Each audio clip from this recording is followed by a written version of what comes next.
have any control over, and they don't inhibit those. One of those is the norovirus. Now, if your hand sanitizer doesn't contain alcohol, then it's likely to contain triclosan, which is a powerful antibacterial agent and often used in making pesticides. It is readily absorbed by the skin, which can directly impact thyroid function and can cause damage to the liver and muscles.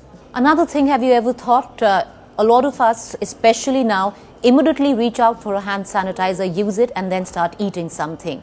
Have you thought the kind of chemicals that you're consuming?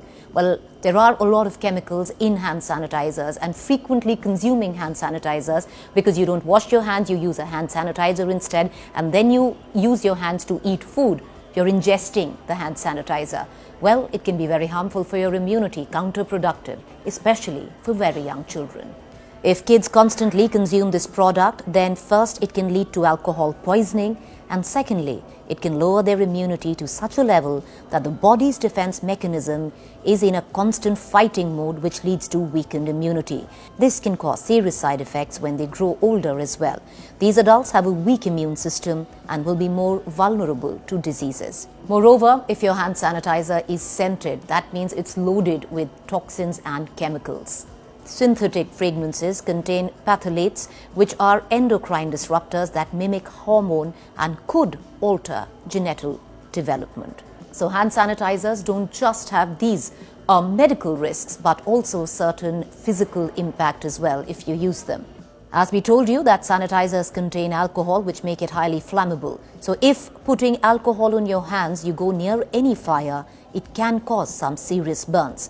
One such incident had happened in Rewari, where a person had suffered 35% burns because he was in close proximity to a kitchen stove while using hand sanitizer on his clothes. There is a video that is circulating that seems to suggest a car in Delhi caught fire because a hand sanitizer kept in the car actually burst, leading to the car catching fire.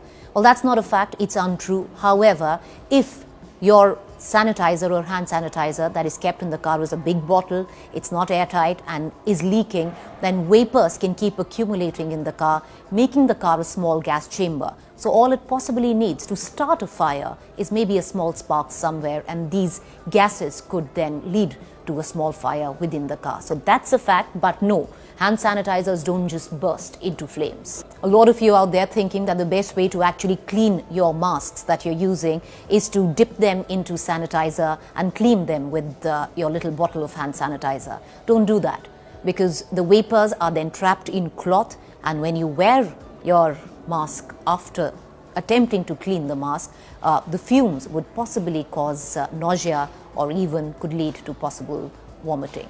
So here is how you can prevent yourself. Wash your hands using soap and water. Keep the sanitizer away from children.